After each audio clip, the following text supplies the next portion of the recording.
readings from Scripture this morning. The first coming from 2 Kings, chapter 2. Now when the Lord was about to take Elijah up to heaven by a whirlwind, Elijah and Elisha were on their way from Gilgal. Elijah said to Elisha, "Stay here, for the Lord has sent me as far as Bethel." But Elisha said, "As the Lord lives, and as you yourself live, I will not leave you." So they went down to Bethel.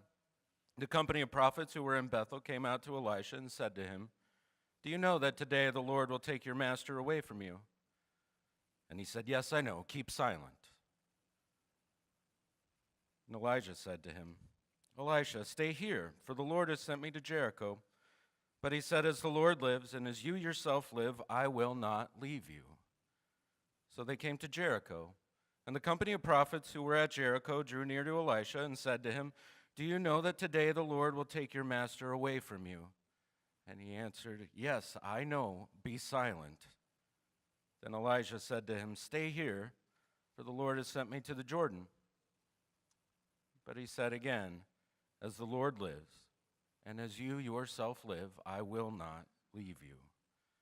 So the two of them went on.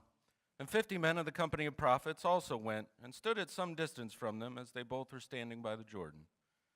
Then Elijah took his mantle and rolled it up and struck the water. The water was parted to the one side and to the other until the two of them crossed on dry ground. When they crossed, Elijah said to Elisha, "Tell me what I may do for you before I am taken from you."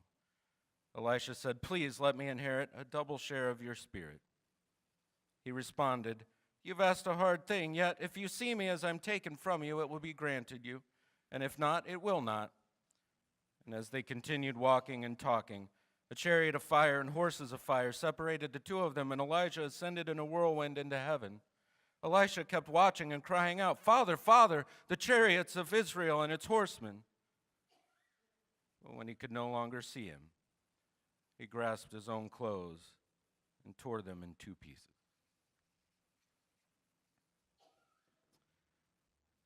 Our next reading comes from the Gospel of Mark, chapter 9. 6 days later, Jesus took with him Peter and James and John and led them up a high mountain apart by themselves. And he was transfigured before them. His clothes became dazzling white, such as no one on earth could bleach them. And there appeared to them Elijah with Moses, who were talking with Jesus. Then Peter said to Jesus, "Rabbi, it is good for us to be here. Let us make 3 dwellings, one for you, one for Moses, and one for Elijah." He didn't know what to say, for they were terrified. And then a cloud overshadowed them, and from the cloud there came a voice. "This is my son, my beloved. Listen to him." And suddenly, when they looked around, they saw no one with them anymore, but only Jesus. As they were coming down the mountain, he ordered them to tell no one about what they'd seen until the Son of Man had risen from the dead. Word of God for a people of God. Thanks be to God. So I remember quite clearly the night I left to go to college in Flagstaff, Arizona. I had a band while I was in high school, and the bassist of that band lived out in the country north of my hometown of Edwardsville, Illinois.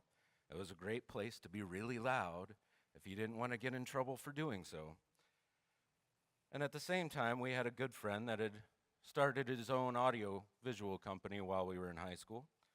And so we recruited him, and we set everything up in the bassist's backyard, and we had a concert and a going-away party for me. It was a great night, but it was a very hard and difficult night. All of my closest friends were there, and we all knew that something was ending that night.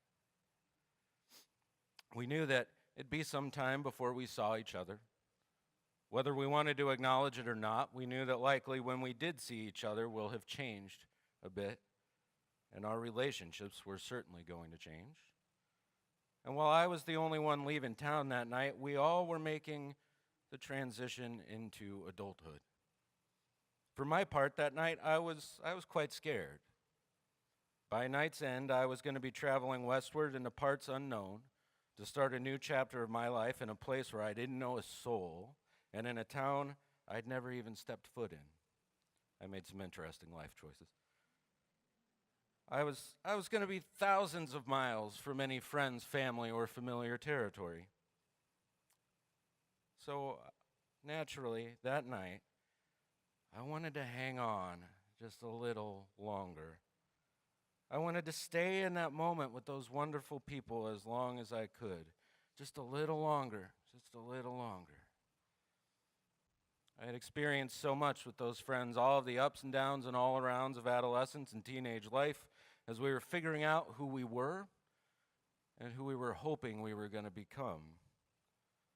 We'd shaped and formed each other, and I wasn't sure I was prepared to depart their company and the good life I'd known. But I had to. Eventually, time ran out, and I had to climb in the car and begin that 22-hour drive west with my mother and my grandparents accompanying me. I had to watch in the rearview mirror as my friends in my previous life in Edwardsville moved into the past, and the unknown lay ahead of me in the dark of the night. You see, time had moved on, as it does. The season had changed, and all of those people and the time we shared were part of one season. And though they, as people, and the memories we created, the lessons we learned together, would remain with me and inform the rest of my life, I could not remain there in that season. And there would be no turning around. A new life in all of its mystery and possibility was the only choice.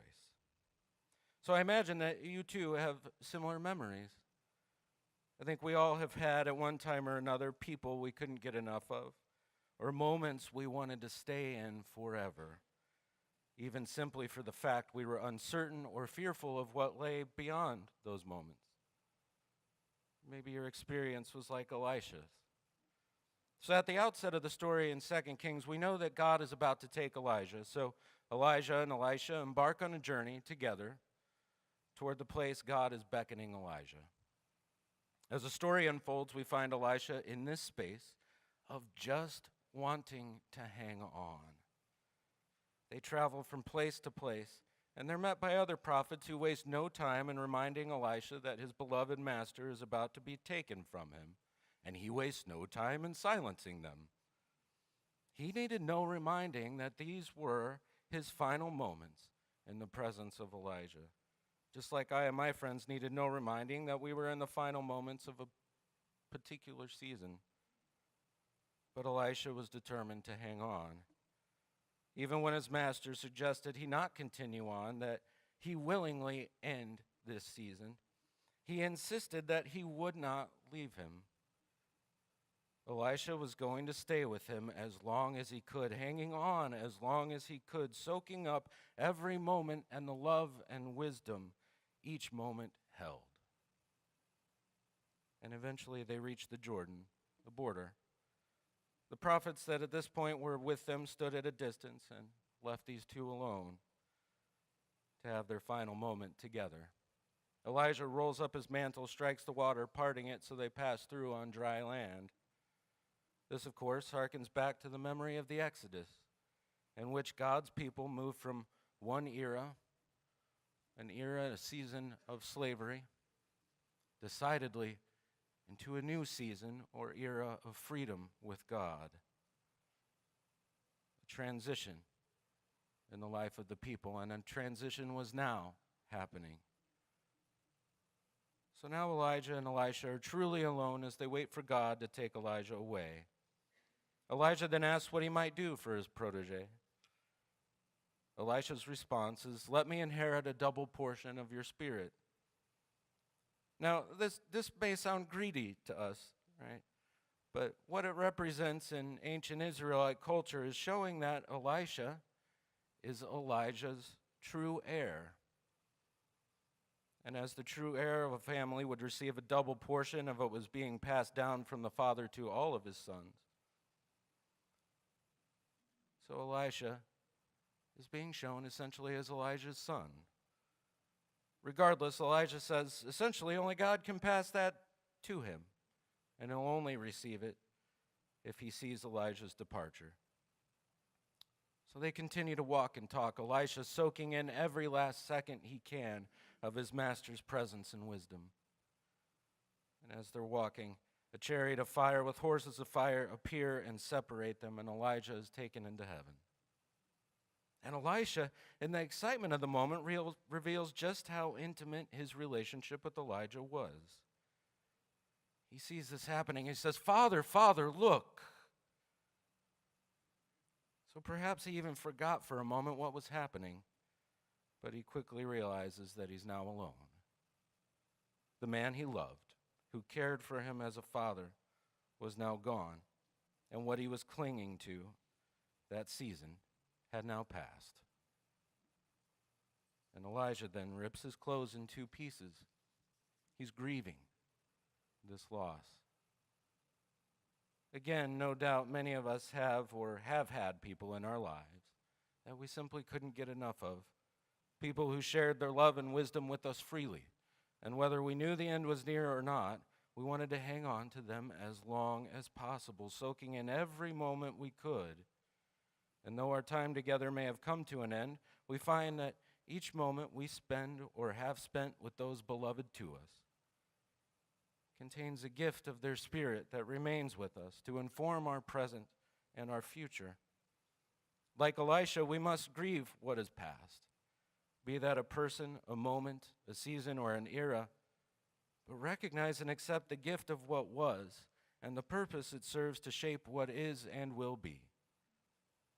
You see, the moments with our loved ones, the seasons of our lives, and the seasons of the life of the world, the moments and memories we try so desperately at times to hang on to are not meant to be places where we seek to return, but they serve as a source of hope for the future. Not that the future will be a replica of the past, but knowing the future is full of the possibility of life, love, and goodness that we've known through our past, and that through our past we are ever more equipped to step into the unknown future. Like Peter, James, and John, the moment on the mountain passes, and we go down from the mountain into the valleys of the real world and our daily lives. Peter, James, and John were called away to a high mountain with Jesus. And up on that mountaintop, Jesus was transfigured before them, and his clothes became dazzling white like nothing on earth. And then with him, Elijah and Moses appear, speaking with him. I think their presence in part reveals that though God had moved through each of those individuals in particular ways in their particular seasons, God continued to move in new ways and was now moving in a new way in Jesus. Elijah and Moses represented a past, and their spirits lived on both in the Israelite people and in God, and continued to contribute to the present and future. But God was doing something new and unique in Jesus that was building upon that past. Yet, upon witnessing Elijah and Moses with Jesus, Peter's immediate reaction is to say that they should build 3 dwellings and remain on the mountain. Peter, too, is seeking to hang on to a magnificent moment, but also seeking to cling to a past. He wants to freeze time and remain, and he does so out of fear, because he's terrified, as the text says. The past and the moment he finds himself in are sure and good. The future is unknown. And if what Jesus has told him and the disciples before calling them up the mountain about death and hardship, carrying their crosses, and giving up their lives, if all that's true, why should he not be afraid? Why should he not seek to hang on? But then something else happens, right? A cloud comes over them, and God speaks, saying, "This is my Son, my beloved. Listen to him." It's revealed that God is indeed doing a new thing in a new time. Jesus is revealed to be the Son of God, God's own beloved. He's a continuation of God's activity in the world, but in a brand new way. The culmination of the law and prophets in the flesh, revealing God's instruction for love of God and neighbor in real time. The Word embodied. And notice, Peter refers to him as rabbi in this passage, as teacher. He's in the company of the greatest prophet, leader, and teacher of his people, and God's call is to listen to him. Jesus here is being revealed to be the bearer, the embodiment of God's instruction, the prophet, the teacher. For Peter, James, and John, and now us, God's voice calls us not to freeze time or seek to preserve and cling to the past, but to listen to where Jesus the Christ, the Word embodied, will lead us in a new time. Peter, James, and John indeed follow his voice, leave the mountain and their holy moment to go back into the messiness of the world below, assured by the knowledge that the one whom they are following is the very Son of God, and they have nothing to fear. So I suppose the question for us is, will we too set aside our anxieties and our fears and follow Jesus into the unknown future in a new season? There has for some time been a great amount of anxiety and fear in churches like ours, what we call mainline churches, like the United Church of Christ, the Presbyterians, the Lutherans, and so on. And that anxiety and fear is rooted in decline. Right? Churches are closing, they're dying. Others, like ours, have declined in attendance. And that anxiety and fear leads us to longing for a return to what is past. These moments, these seasons, and these eras that we've clung to. We remember Sunday school classes bursting at the seams and various gatherings around food where hundreds, if not thousands, came to eat, and a full sanctuary every Sunday. We long to get back to those days, to relive them. They're from our mountaintop era, right? And they become for us like a dwelling we wish to remain in. I too have such memories from throughout my own lifetime growing up as a pastor's kid, and those memories certainly play a part as to why I myself became a pastor and served the church. But the season has changed. The church is no longer the center of communal life and culture. The world has and continues to change at a remarkably rapid pace. How people connect to each other and God has changed, and God may be doing something new. As frightening as it may be, Christ is beckoning us to come down the mountain and enter and engage the world as it is. I, like you, carry grief for what is past, for what I'd known, but I carry so much more hope.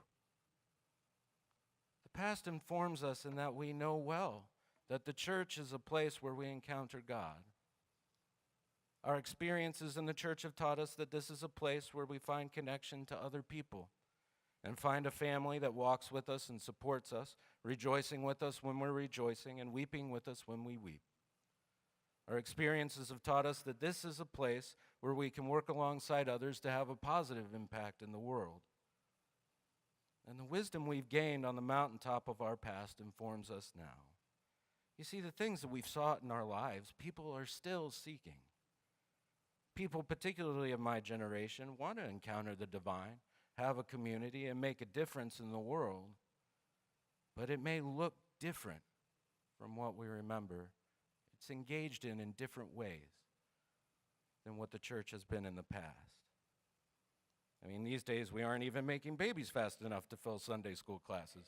That's just how much the world has changed. But in my experience, what people are seeking happens in this place. And as we continue to dream and imagine new ways of engaging in the world as it is, and following the beckoning voice of our Master wherever he leads us, even into frightening new territory, we'll continue to be full of life and vitality. And that's a promise. You see, on the way down from the mountain, Jesus instructs Peter, James, and John not to say anything about what they've seen until he had risen from the dead.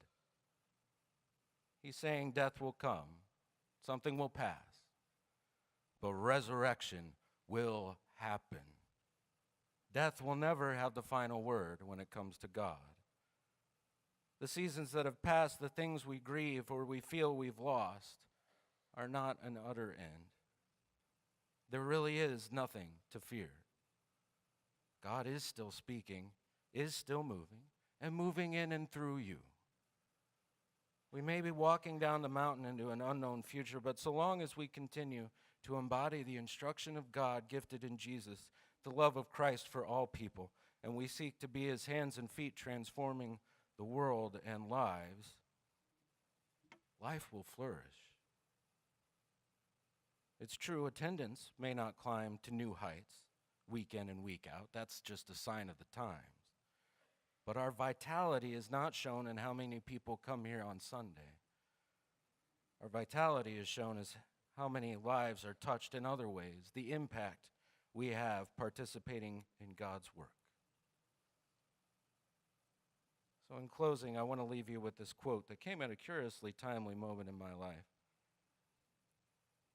Never be afraid to trust an unknown future to a known God. Our past has revealed to us the goodness and love of God, and no matter what lies ahead, we can move ahead knowing that the God of life and love goes with us, and that we have nothing to fear. Amen.